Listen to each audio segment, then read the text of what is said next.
Familias Narco es una producción de DNews. Los Choneros es un grupo que nace en Ecuador, en Manta, a fines de los años 90. Especialmente en Chone, en Manabí, en Ecuador, empieza a establecerse un brazo armado de algunos grupos al margen de la ley colombianos. Fundamentalmente sus servicios eran tres: establecer rutas, ver dónde estaban las guardias de los diferentes países para la exportación de droga, la situación de sicariato y las amenazas a aquellos que querían denunciar las situaciones de control territorial. Posteriormente, ellos se dan cuenta que pueden tener algún tipo de control directo, que no necesitan prestar un servicio sino encargarse directamente del narcotráfico, y empieza a configurarse especialmente entre el 98 y el 2000 una estructura muy fuerte a cargo de lo que en su momento se conocía como alias el Teniente España. Este personaje que era el que lideraba no solo la posibilidad de salir hacia el mar, sino las posibilidades también de producción, y allí empieza a configurarse los choneros. Y en ese marco él conoce a otros de sus, digamos, cómplices en el comité directivo de esta organización criminal, como alias Rasquillas, Jorge Zambrano, así como también los hermanos tanto Fito como Lan Villamar, y ellos conforman el tridente inicial de lo que sería esta banda criminal. Los choneros empiezan a crearse fundamentalmente por tres razones. Una, precisamente porque cuando hablamos de Chone estamos hablando de un punto estratégico en lo que se conoce como pitufeo y distribución de droga. Dos, porque Ecuador sigue siendo un punto estratégico en Sudamérica para las rutas hacia Norteamérica, especialmente del narcotráfico y el tema de armas. Pero lo tercero es que hay un vacío, y es que Ecuador en esa zona no tenía ninguna gran estructura delincuencial o criminal que quisiera tomar ese espacio. En otras palabras, ley de consumo o ley de mercado. Existía la demanda y no existía la oferta delincuencial, y terminaron configurándose. Ahora, eso empezó a darse en una posibilidad adicional donde buscaron ahora lo que se llama outsourcing delincuencial, y es que buscaron bandas más pequeñas que, ya siendo estructuradas, pudieran prestar servicios para conformar ahora ya no una estructura piramidal sino telaraña, es decir, outsourcing, prestaban servicios especiales de distribución, de manejo, de pitufeo o de ajuste de cuentas. Además de esto, pues también empezó a tener relaciones con oficiales, con funcionarios públicos de Ecuador, que le permitió incrementar su actividad criminal, y llegó un punto en el que ese relacionamiento y esa interacción con otros grupos, entre esos principalmente, por ejemplo, el Cartel de Sinaloa, lo llevó a ser un actor más de toda esta red criminal de toda la región. Hoy se indica que está entre las 5 estructuras más complejas de todo el continente, y que, sin ser grupo armado guerrillero como en el caso de Bolivia, que los tuvo, en el caso de El Salvador o en el caso de Colombia, siguen siendo algo que requiere atención. Es una banda delincuencial que no se enfrenta con el Estado per se, no tiene una estructura ideológico-política, sino una estructura criminal delincuencial de ganancia por mercado. Y a pesar que no tiene esa estructura de beligerancia contra los estados o de forma política, sí genera una presión porque genera mucho dinero. Hoy se estima que ellos están tras el 72% del total de las rutas que dejaron los grandes carteles, especialmente que tuvo Perú y que tuvo Colombia en los años 80 y que se fueron desestructurando en los 90 con la acción de las autoridades. El principal líder fue Jorge Vélez, alias Teniente España, un hombre con características de un hombre latinoamericano promedio, nacido de un barrio literalmente pobre en la zona de Chones, en Ecuador, que se dedica gran parte de su vida a actividades de comercio informal, y luego desde muy joven se va involucrando también en actividades delictivas de poca monta, ¿no? Desde el delito del robo al paso, pero también actividades de microtráfico, la venta de droga al menudeo, digámoslo así, ¿no? Tanto de marihuana como posteriormente de cocaína, ¿no? Y que luego, uniéndose con otras personas que guardan su mismo interés, logran conformar esta agrupación criminal ya para dedicarse a otro tipo de roles en el marco de la actividad del tráfico ilícito, ¿no? Que es brindar servicios de seguridad y protección armada, violenta, justamente para facilitar la exportación o la distribución de la droga hacia América del Norte. Y allí tuvo incluso una situación de tensión con lo que se denominaban los queseros, que no estaban ligados al narcotráfico, sino a los mercados delincuenciales locales, pero estaban invadiendo el territorio. Incluso eso terminó una matanza entre todos los sitios. En esos espacios hay que resaltar otro personaje que a veces no aparece en la historia, que es alias Cedeño. Cedeño, que era el líder de los queseros, era el principal opositor en este caso de alias España. Ellos empezaron a matarse familiares entre sí mismos, incluso de toda la familia de Cedeño, según los rastros que se tiene, la única que quedó impune de esta matazón, como se conoció en Ecuador, fue su esposa. Pero eso también fue lo que empezó a fraguar lo que hoy se conocen como las deudas de honor de los choneros y de los chonetos, que fue una estructura que intentó inicialmente dividir desde el interior la misma macrobanda, que luego se desintegró con la llegada de dos grandes figuras, pero que con la encarcelación que se dio hacia los 2000 y hasta el 2009 de otras personas que, si bien no eran líderes, pero hacían parte fundamental de la coordinación, pues empezó a subdividirse en lo que hoy conocemos en las diferentes cárceles de Ecuador. Actualmente los principales líderes y luego de la caída del teniente España están relacionados con Rasquiña y con JR. Estos dos personajes llegaron a las cárceles y empezaron a crear una estructura tipo telaraña para controlar desde el interior las rutas del narcotráfico. Pero adicional a eso hubo algo fundamental, es que encontraron el mejor panorama. Estaban al interior de una cárcel, sí, estaban con la misma protección del Estado, los estaba protegiendo el mismo Estado de sus enemigos fuera, como los lobos, como los tigüeños y demás, pero adicional, con esa explosión de poder llegar a diferentes cárceles, porque el gobierno ecuatoriano lo que hizo fue dividirlos en diferentes espacios, intentando desestructurar la comunicación, terminaron ellos con más control. En medio de esa situación, Rasquiña y JR al principio no tuvieron ningún tipo de enfrentamiento. Sin embargo, empiezan a aparecer otras figuras posteriores en medio de una contraprestación. ¿Qué quiere decir eso? Como dijimos, inicialmente España, cuando empieza a hacer la expansión por todo Ecuador, busca estructuras, bandas ya consolidadas para hacerlas parte de su gran estructura. Muchas de ellas empezaron a intentar también decir, ¿por qué no podemos quedarnos con el negocio si nosotros también sabemos?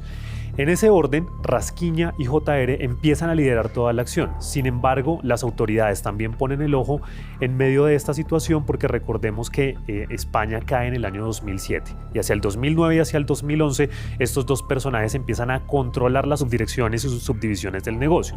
Estamos hablando que ya no era solo narcotráfico, sino pasaron al secuestro extorsivo, a la amenaza y a la extorsión, especialmente de comerciantes, incluso obligando a muchos de los comerciantes a ser parte de su estructura en el narcotráfico y en el pitufeo. Persona que no quería sumarse, sencillamente la mataban. Resultado, era una suerte de amenaza, suma de extorsión, al final hacían parte de la banda sin quererlo hacer. Estos dos personajes pasaron por un proceso de cárceles, incluso en el caso de Rasquiña pasó 2 veces por la cárcel antes de que lo mataran, y luego JR empieza a configurar una estructura distinta, y es la estructura al interior de las cárceles, que es como funciona precisamente hoy y que ha provocado grandes mitines como el de 2019 y 2022, que han sido los más complejos en la historia de Ecuador. Además de alias Teniente España, hay otras personas que conforman el tridente principal de la organización criminal Los Choneros, ¿no? Específicamente estamos hablando de Jorge Zambrano, ¿no? Que es alias Rasquiña, que es un amigo de la adolescencia, precisamente de Teniente España. Ellos se conocen desde la adolescencia y empiezan también a trabajar de una manera activa en los negocios ilegales. JL era un tipo extremadamente inteligente, llegó a graduarse abogado, llegó a entender lo que era ser un líder. Insisto, así como nosotros vemos un líder político que tiene seguidores, él logró crear una organización donde él, como líder, era visto como alguien a quien seguir. JL logró expandir, pero no solo expandir, sino ubicarse como un líder máximo a quien se respeta, así como se respeta a un dictador en un país, en una dictadura. Entonces, algo que me llama la atención es que siempre los policías que declararon cómo era muy tranquilo. Eso demuestra la capacidad de poder manejar la situación de una forma inteligente, incluso en situaciones graves. Entonces, eso habla mucho de este líder, de su inteligencia. Y también fue alguien que descubrió cómo acercarse a las instituciones de poder para ejercer el poder. En estos momentos, el principal líder de los choneros es Fito. Sin embargo, Fito no ha podido tener el poder que tenían sus antecesores, porque prácticamente toda la banda está presa y porque ya no tienen el control más o menos absoluto de las cárceles. Fito también es una persona promedio latinoamericana, venida de barrios pobres, ¿no? pero que en algún momento luego pasa a superarse, ¿no? De hecho, él estudia por correspondencia, estudia la carrera de Derecho, se gradúa, sin embargo, motivado por los grandes beneficios económicos que implica la actividad transnacional del tráfico de cocaína, él decide involucrarse de lleno en esa actividad, compartir parte del liderazgo de la organización criminal y es rápidamente, muchas veces desde el año 2010, incorporado en los centros penitenciarios más importantes de Ecuador, ¿no? Hasta la última fotografía que sabemos de él, que es cuando se escapa de una de las prisiones más importantes de Ecuador, ¿no? Justamente días posteriores al asesinato del candidato presidencial Villavicencio de Ecuador, ¿no? Entonces una persona que está presa, aunque en los últimos 3-4 años él había manifestado su voluntad de tratar de establecer un pacto, una tregua con el gobierno ecuatoriano justamente para reducir los niveles de violencia que están asociados específicamente a su confrontación con otras ya pequeñas bandas criminales que se habían formado en el Ecuador. En este momento, el principal líder de los choneros es alias Fito, que fue encarcelado en Guayaquil. Después se logró escapar de la cárcel y hoy su paradero es relativamente desconocido. Pero es que dentro de los choneros, con esa atomización o esa división interna, también empezaron a surgir subgrupos como por ejemplo los Chone Killers o los Tiguerones, con quienes en algún momento hubo algún tipo de alianza o había alguna afinidad, pero a medida que estos grupos han ido creciendo también se han convertido a sí mismo en divisiones de los choneros, cada uno con su liderazgo, cada uno con sus propios intereses, generando violencia entre ellos, como sucedió hace unos años con una gran masacre carcelaria que llevó a 75 muertos, gran parte de ellos de los choneros inicialmente conocidos como tal. Entonces lo que ha ocurrido aquí, en mi opinión, es que justamente cada uno pues, que no creía en liderazgo de los que heredaron el grupo, han ido pues armando sus propios grupos, pero sin pelearse con los anteriores para mantener pues una cierta armonía en razón de la conveniencia económica que les representa, ¿verdad? Se han distribuido, por así decir, los delitos, los espacios, probablemente las rutas, ¿verdad? Pero cada uno con liderazgos menores. Entonces, en medio de toda esta situación, hoy tenemos alias Fito en la mitad. Y es que Fito empieza a tomar la posibilidad de todo lo que quedaba por el lado de Rasquiña, por todo lo que quedaba por JR y buscar unificar también en un solo comando, en una sola acción. Incluso este personaje lograba identificar periodistas, investigadores, activistas sociales para poder amenazar y que detuvieran sus actividades o sociales o de llamado de atención a las autoridades o al final que dieran pistas sobre cómo se estaba moviendo. Y eso empezó a ser muy complicado. Incluso uno de los candidatos presidenciales, ustedes vieron que terminó asesinado cuando él ya había advertido meses antes que le estaban llegando amenazas sobre el tema.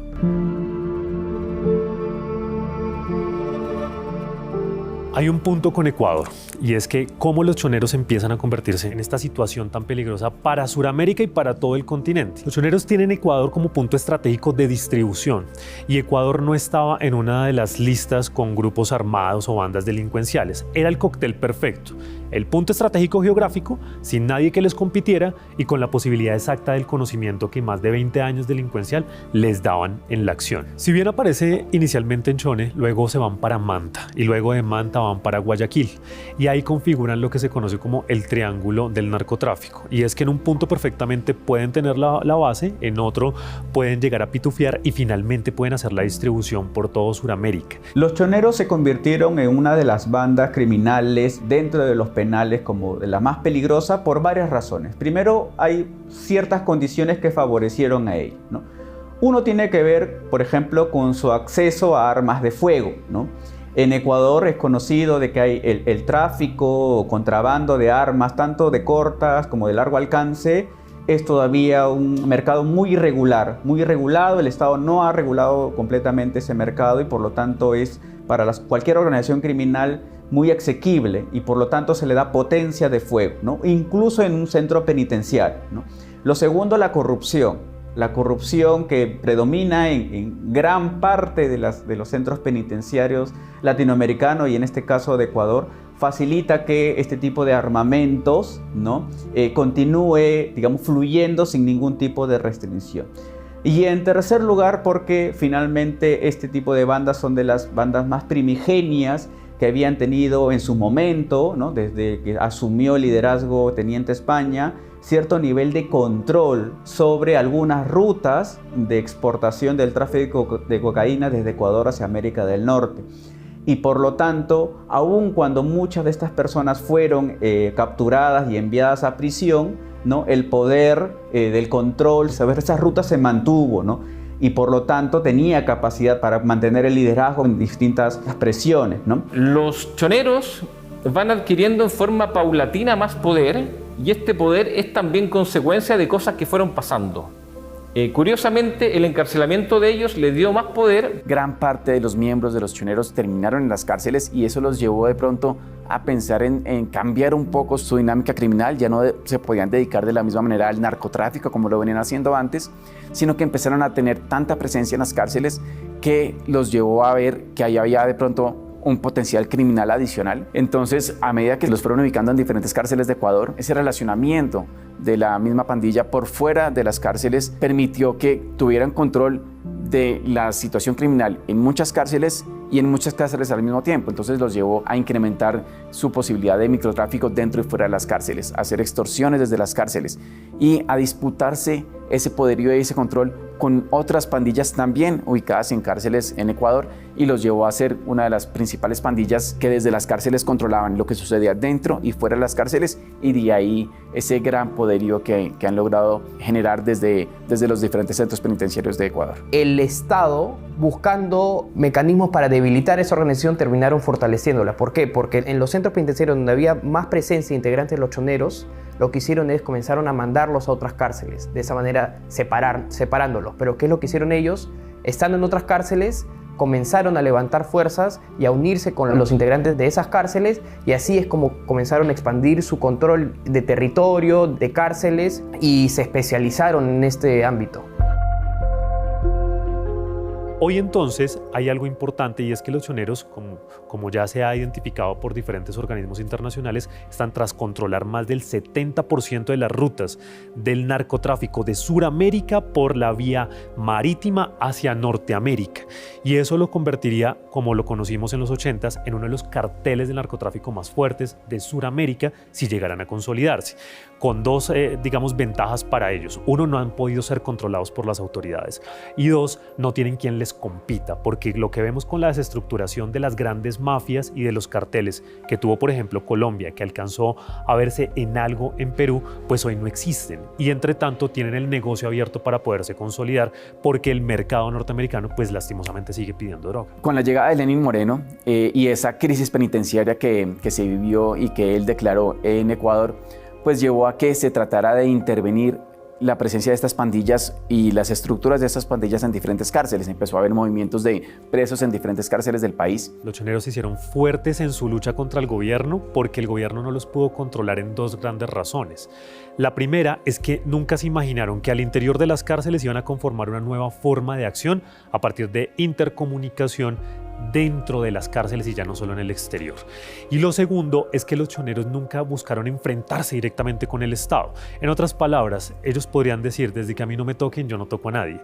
Cuando ellos empiezan a ver que las cárceles se salen de control y que los motines eran controlados por ellos, lo intentan. Incluso para la última captura de Alias Fito, más de 400 hombres de los mejores que tienen hoy las fuerzas ecuatorianas ingresaron a este centro penitenciario para evitar cualquier tipo de motín o cualquier tipo de escalada de violencia en el resto. Eso demuestra la posibilidad que tienen en este momento de enfrentamiento. Y curiosamente, cuando intentaron desde el gobierno ecuatoriano detener todo lo que estaba pasando, lo que hicieron fue expandir ellos mismos con el traslado que se hizo en las diferentes cárceles y en los centros penitenciarios y carcelarios. Podemos señalar que hay un error, quizás intencionado, en la política criminal de Ecuador, porque por una parte, siempre que se pretende solucionar el tema del delito con el encarcelamiento, las consecuencias son nefastas, porque precisamente el encarcelamiento, la cárcel en sí, es un espacio criminógeno, y estas organizaciones se desarrollan también porque la gente se conoce en las cárceles, o porque muchas veces los soldados de estas organizaciones son personas que vienen saliendo de la cárcel. Ahora, luego hay un segundo error que se comete bajo la administración del presidente Lenín Moreno, que él decide, sobre texto de debilitar la banda, dispersarla y ubicar a sus integrantes en distintas cárceles.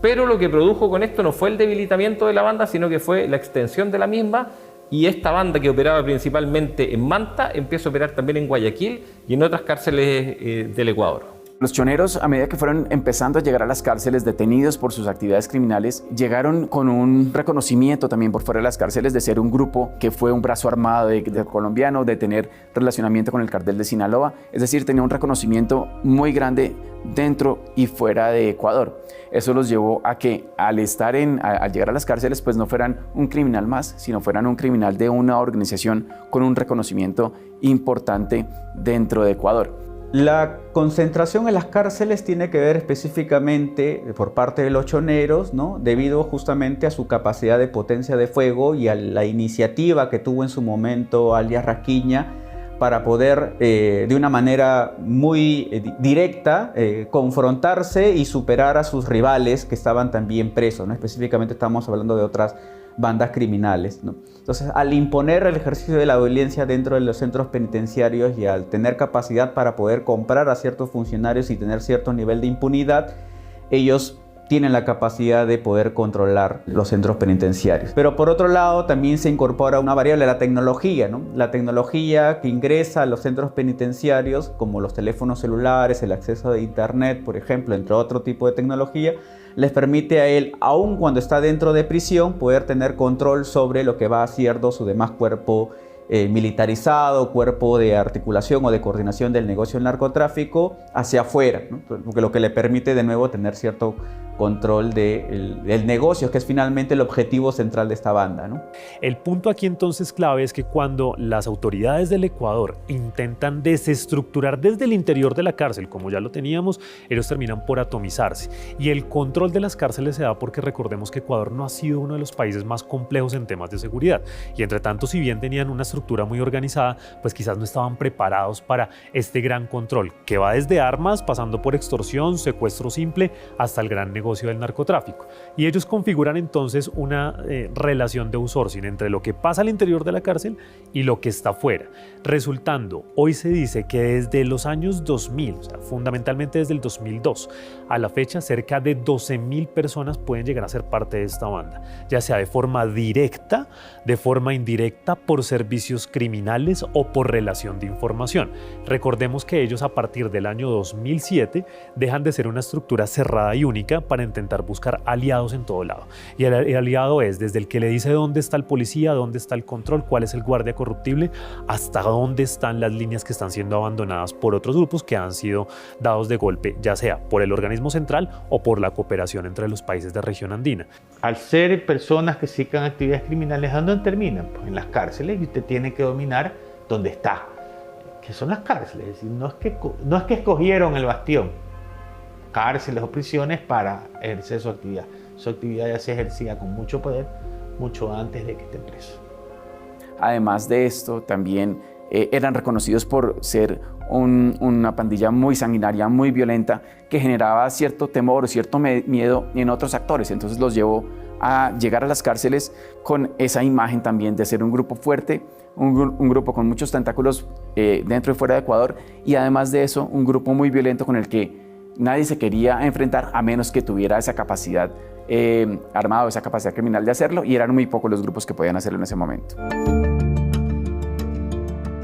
Los choneros hoy se dedican fundamentalmente al narcotráfico, sin embargo en los años 90 se iniciaron con los servicios criminales y delincuenciales. Cuando se dan cuenta que pueden crear su propia banda, que pueden tener el negocio y las ganancias directas, empiezan a configurar 4 delitos adicionales: el secuestro extorsivo, el tema de armas y el narcotráfico relacionado también con el flujo de armas ilegales, y una última que es la amenaza a todo aquel, sin importar si es del Estado, si es autoridad o es ciudadano, que interfiera en sus actividades. Se dedican a una actividad ilícita altamente económica y rentable, como es su participación como un brazo armado para facilitar la exportación de la droga desde la costa del Pacífico ecuatoriana hacia principalmente los mercados de Estados Unidos, ¿no? Principalmente haciendo una conexión, un acopio en México, ¿no? Que es el centro principal de acopio de cocaína de Norteamérica. Además de estos, también se empezaron a meter en otras actividades como la extorsión, que desde las cárceles es bastante evidente y relativamente fácil. Últimamente,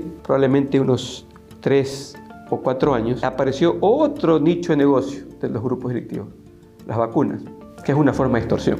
Nunca nos imaginábamos hablar de sectores que tienen que pagar a grupos delictivos o negocios que tienen que pagar a estos grupos para poder abrir, casas que tienen que pagar a los grupos para que no les incendien la casa o no les arrojen una bomba. Entonces ese fue otro nicho, el nicho de las vacunas. Ahora que ya han ingresado al Perú, también han identificado ciertos mercados ilícitos que quizás en Ecuador no están muy involucrados, ¿no? Como por ejemplo la trata de personas, de mujeres específicamente. Hoy, desde la cárcel, se basan fundamentalmente en 3 razones. Uno, en el poderío de control. Este poderío de control, ¿en qué consiste? En que no es lo que les da más plata, pero es lo que genera miedo al interior de la cárcel, en la familia de las personas privadas de la libertad y en los sitios donde hacen la distribución de droga. Fundamental es generar la presión colectiva para que sientan que hay control territorial, a partir del secuestro y de la extorsión. Y el narcotráfico, que es definitivamente lo que les da el dinero y el músculo financiero para poder tener toda esta estructura. Nunca debemos olvidarnos que el delito es una empresa. Y no se hace, salvo que sea un psicópata, para causar solamente daños. El delito se hace para conseguir dinero, para conseguir poder y para conseguir dinero, al final del día, para obtener una ganancia. Los choneros, en la desestructuración que pasa luego de la muerte de JR, especialmente en el año 2023, empieza una desestructuración de mandos. Y es que no alcanzó lo que se conoce en delincuencia como el relevo generacional exacto, y es que alguien pueda ocupar directamente con toda la información el liderazgo de este tipo de banda.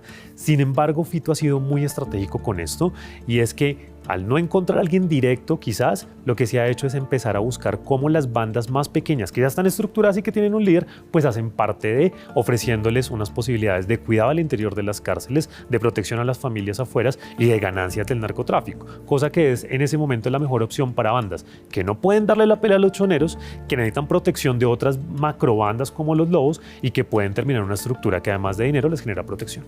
Aunque los choneros se fortalecieron desde las cárceles, de todas maneras empezaron a ceder terreno en otras esferas del escenario criminal de Ecuador. Luego que esta banda armada se diluye a partir del descabezamiento de sus principales líderes, ¿no? Ni los hermanos Fitos ni las otras personas que se autodefinen como líderes de los choneros han tenido la capacidad justamente para reorganizar nuevamente esa estructura jerárquica, ¿no? Sino que ahora estamos más viendo, si quieres, pequeños emprendimientos de violencia criminal que intentan competir entre sí, también justamente por tratar de controlar las rutas del tráfico de cocaína, ¿no? Y esas divisiones han llevado a que hoy el grupo esté un poco más atomizado, a que siga habiendo una estructura básica de los choneros liderados por alias Fito, pero que empiecen a surgir otros grupos que eran como subgrupos dentro de los choneros y que poco a poco han tenido tanta fuerza que han llevado a disputarse poder con los choneros, como por ejemplo los Chone Killers o los Tiguerones y otros grupos pequeños que han empezado a crecer poco a poco. Parece ser que el que tiene convenios internacionales, por así decirlo, con los lobos, está poniendo, ¿verdad?, plata, dinero, gente, municiones, armamento para exterminar a los choneros, aprovechando probablemente estos momentos en que uno de sus líderes aparentemente está muerto y el otro está prófugo. Entonces lo que está sucediendo es simplemente que están aprovechando la oportunidad que se ha dado de diezmarlos más. Detrás de cada gran grupo ecuatoriano hay un gran grupo colombiano o mexicano o europeo. Es decir, la fortaleza o debilidad de un grupo ecuatoriano no es otra cosa más que el síntoma de que el grupo extranjero en esta parte del mundo está más o menos fuerte.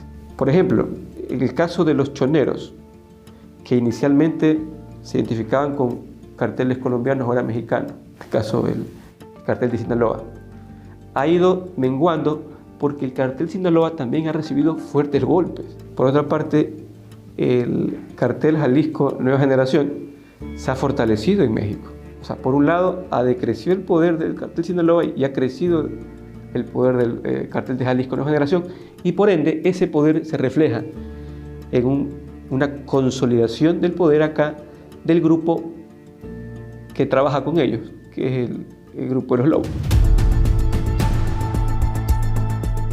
Los choneros y los lobos empiezan una confrontación hacia los 2000, inicialmente fuera de las cárceles y posteriormente al interior de las cárceles. Los lobos hoy son la estructura que más le podría dar guerra a los choneros, por dos razones: no por número de personas, porque evidentemente los choneros ganan, pero los lobos, muchos de ellos hicieron parte de los choneros en sus inicios, entonces conocen cómo funcionan, dónde están sus nodos de creación, sus nodos de articulación y sus nodos de mando. Pero adicional, los lobos también están al interior de las cárceles, entonces una de las pocas bandas que pueden empezar a enfrentarlos fuera y al interior. Eso porque los lobos también están detrás de lo mismo, y es quedarse con alguna de las rutas del narcotráfico. Y los lobos perfectamente están también entre las 5 bandas que, sin ser guerrilla o grupo armado en contra del Estado, están generando toda la economía ilícita o los mercados irregulares. Poco a poco los lobos y los choneros han sido los dos grandes grupos que han generado esta gran violencia entre pandillas en Ecuador e incluso por fuera de Ecuador. También ha llegado esa disputa y esa violencia a territorio peruano, por ejemplo. Es evidente que probablemente el grupo que más ha fortalecido últimamente es el grupo de los lobos. Hoy en día los lobos no solo que no son aliados a los choneros, sino que son antagonistas de los choneros, compiten en el mismo mercado. Es decir, por un lado tenemos una guerra, luego de la muerte de Rasquiño, una guerra entre quienes pugnaban por ocupar su puesto. Por otro lado tenemos una separación de aquellos grupos que sí colaboraban con los choneros, pero que no eran parte de ellos y que terminaron por separarse y fortalecerse, como por ejemplo el caso de los lobos, que tienen además una serie de grupos aliados a ellos que contienden con los choneros y los grupos que están aliados a los mismos. Y aparecen también una especie de lobos solitarios, de grupos que no se alinean ni a choneros ni a lobos, que son grupos que operan en territorios muy específicos, en espacios muy bien definidos, como por ejemplo el cuartel de las Feas, que opera en el Guasmo Sur de Guayaquil. Ellos logran transformarse en una banda con mucho poder dentro de todas las cárceles de Ecuador, y desde las cárceles empiezan a controlar el narcotráfico desde las costas de Ecuador hacia el norte, principalmente México, Estados Unidos. Y no solo el narcotráfico, ellos también tienen un, entre comillas, trabajo de contrabando y también de proveer combustible a embarcaciones que llevan droga hacia el norte. Y este poder parece que nunca va a terminar. Sin embargo, los choneros fueron una banda de narcotráfico y que tuvo el control de las cárceles en Ecuador de manera casi hegemónica. Y en ese sentido, bandas menores como los lobos les prestaban cierta participación. Los choneros se encontraban principalmente en Manta, Guayaquil y otras cárceles, y los lobos colaboraban con ellos en Cuenca. Sin embargo, estas bandas que buscan el poder y que buscan principalmente las rutas del narcotráfico se disputan un mismo, entre comillas, negocio, un negocio ilícito, y los cuencos se sublevan como otras bandas menores contra los cuencos, y en estos momentos son bandas rivales. Y de hecho muchas de las matanzas del 2021 en adelante, donde han muerto choneros, han sido en manos de los lobos, y a su vez los choneros han generado matanzas o asesinatos de distintos integrantes de distintas bandas, también de los lobos. Lo que comenzó siendo, como te fui comentándote anteriormente, que los choneros comenzaron a aliarse con otras organizaciones, como los Tiguerones, los Chone Killers. Hoy en día, esas alianzas ya no existen más. Y todo lo contrario, los Chone Killers, los Tiguerones, se han aliado con los lobos. Y eso también ha debilitado más a lo que es la estructura de los choneros. Los choneros hoy en día, más o menos, se tiene calculado que hay como unos 12.000 miembros. Los lobos tienen alrededor de 8.000 y los tiguerones alrededor de 3.000, 4.000. Esto es como una empresa común y corriente en términos de yo tengo un mercado, ¿qué empresario no quiere tener una mayor tajada del mercado, verdad? Lo que ocurre es que en un negocio lícito esto es a través de convenios, de contratos, de publicidad. Aquí es a punta de masacres, de asesinatos y de intimidación, de extorsión, de secuestros. Pero la guerra es justamente por eso, por tratar de ganar un mayor pedazo del mercado. Pero fíjense algo, esa guerra de poder entre ellos no los debilita, sino los fortalece. Estamos dentro de esa guerra de poder y literalmente nosotros estamos respondiendo como ciudadanos del Estado ecuatoriano y de una u otra manera bajo el yugo de todas estas bandas criminales. Si tenemos, como quien dice, dos patrones, dos tipos de gobernantes. En algunos barrios se sabe que si usted quiere entrar tiene que pagar vacuna, y si quiere salir incluso también tiene que pagar. La gente que vive allá tiene que pagar vacuna por vivir. Eso es como un impuesto. Así como nosotros pagamos impuestos al Estado, un impuesto que se le paga a las organizaciones por dejarnos vivir, ¿no? Entonces, por supuesto, pues ya no es solamente el dinero del narcotráfico, es un dinero que es un poder y un dinero que se genera diariamente. Los choneros, para todas esas actividades criminales que empezaron a desarrollar desde los 90s, 2000 y en adelante, lo lograron por sus alianzas con otros grupos criminales de otros países, como el Cartel de Sinaloa, pero también a través de ese control sobre funcionarios públicos ecuatorianos. Incluso hubo un gobernador que estuvo bajo el control de los choneros y que posteriormente se supo de ese control una vez fue detenido y llevado a la cárcel antes de que subiera Telmo Castro al poder. Entonces, es evidente que los choneros han logrado infiltrar algunas esferas de la política ecuatoriana, que es lo que de cierta manera ha permitido que lograran crecer como lo hicieron sobre todo en los años 90 y los años 2000. Normalmente el crimen organizado se mezcla o participa de él también el poder. Los primeros que caen o que empiezan a participar son los policías, los guardias de prisiones, luego los militares, y la cosa se complica un poco más cuando escalan y empiezan a participar también fiscales, jueces, partidos políticos, otras bandas criminales.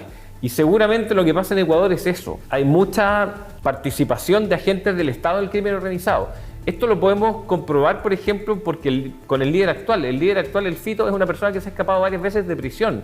Y lo más probable es que esas escapadas de prisión hayan sido con la participación o colaboración de los guardias de prisión. La vinculación que ha tenido los choneros con funcionarios del Estado ha sido principalmente a través de la corrupción, ¿no? O la pequeña corrupción. Ya sea por tratar de encubrir algunos hechos en que algún miembro de la banda organizada estaba involucrado y se ha tratado de ocultar a través de la policía o los fiscales o jueces, o a través de simplemente facilitar algunas actividades administrativas que son importantes para la exportación de la droga en los puertos, ¿no? Específicamente al momento de poder insertar la cocaína dentro de las embarcaciones, ¿no? Como se dice, digamos, de una manera coloquial, para hacerse de la vista gorda. Hubiese sido imposible que hayan podido fortalecerse tanto a través de los años y expandirse, como te digo, dentro del sistema penitenciario y fuera en las calles y, bueno, al exterior también, lo que es la ruta del narcotráfico, sin que haya un tipo de colusión o de falta de intervención por parte del Estado, ¿no?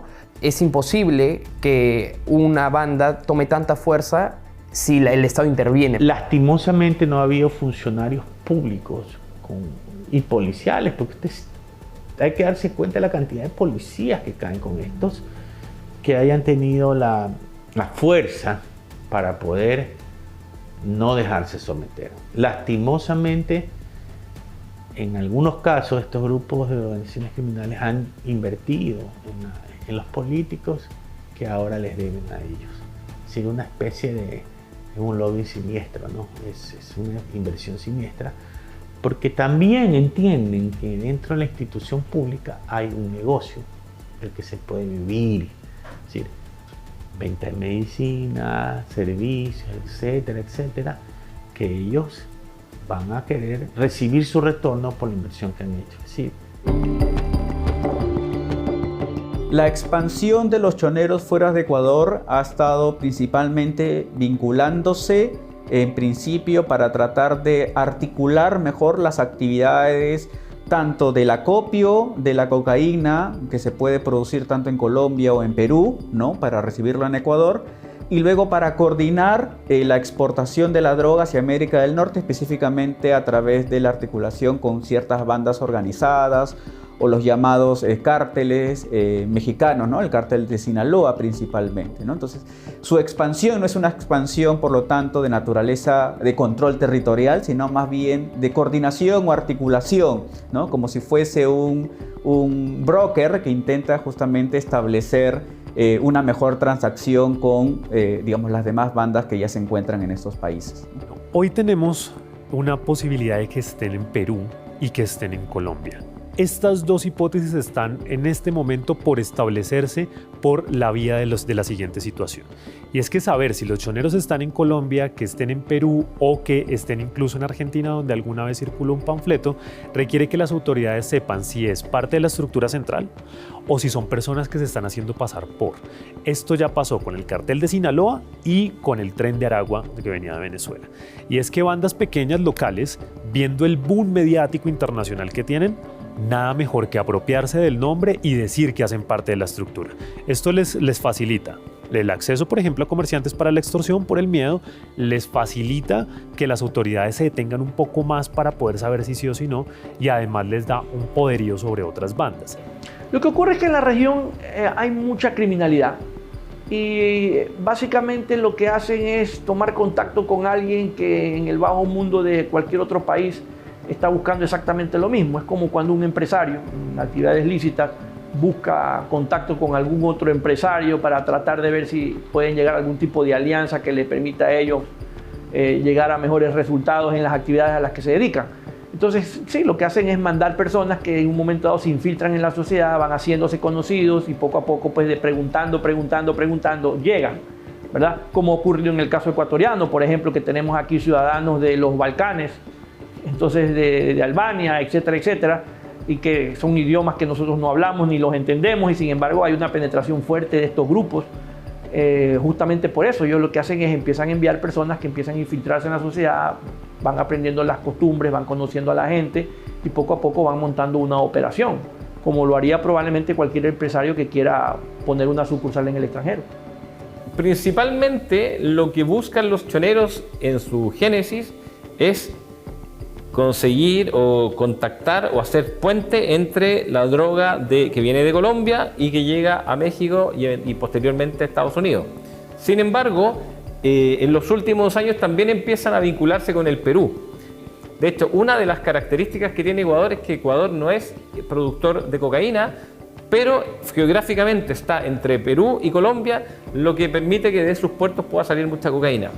Y aquí también hay cuestiones más o menos importantes. Nosotros podemos preguntarnos, no estoy dando una respuesta, simplemente hago la pregunta: ¿tendrá algún estímulo un país productor de cocaína que salga cocaína de su país? No puedo dar una respuesta afirmativa, pero cada kilo de cocaína que sale de un país productor de cocaína significa el ingreso de miles de dólares a ese mismo país. Y podemos hacer otra pregunta también hipotética: ¿qué pasaría si la cocaína se produjera en Estados Unidos, por ejemplo, o en Europa? Seguramente sería una sustancia lícita y que se vendería en Latinoamérica y no habría ningún problema con las ganancias. Precisamente el problema de la cocaína es que significa que 3 pequeños países latinoamericanos la producen y que genera un problema económico en países más poderosos como Estados Unidos o todo el continente europeo.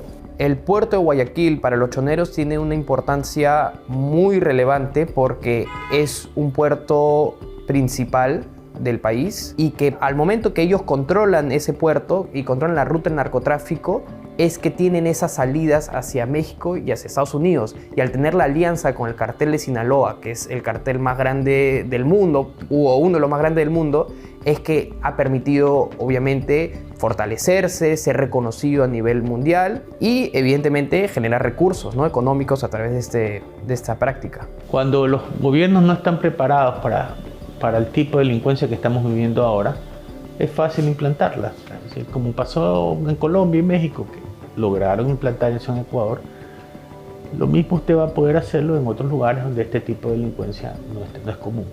Usted tiene que expandirse. Además que las personas también buscan un sitio donde escapar, donde esconderse, donde guardar sus bienes.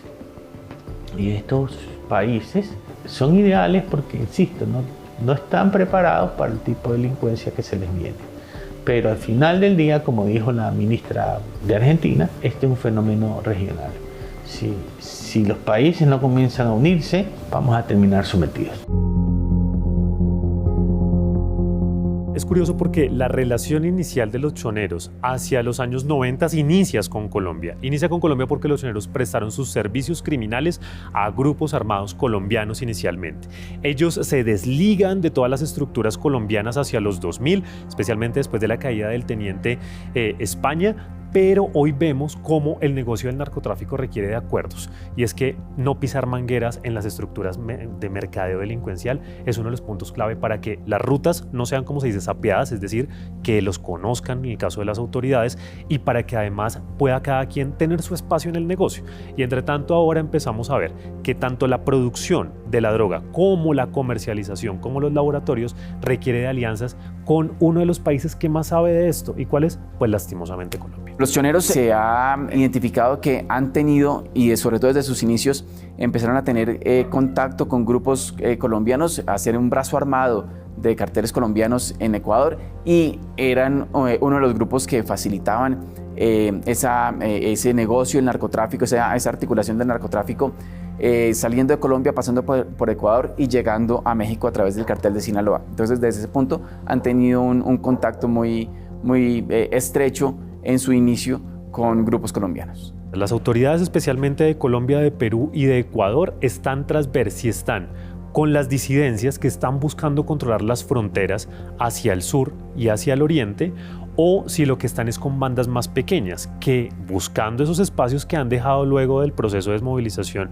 tanto que se hizo con los 3 grupos en las últimas décadas en Colombia, con FARC, con por supuesto los paramilitares, AUCE y demás, podrían llegar a tener el control de esas hectáreas que quedaron solas.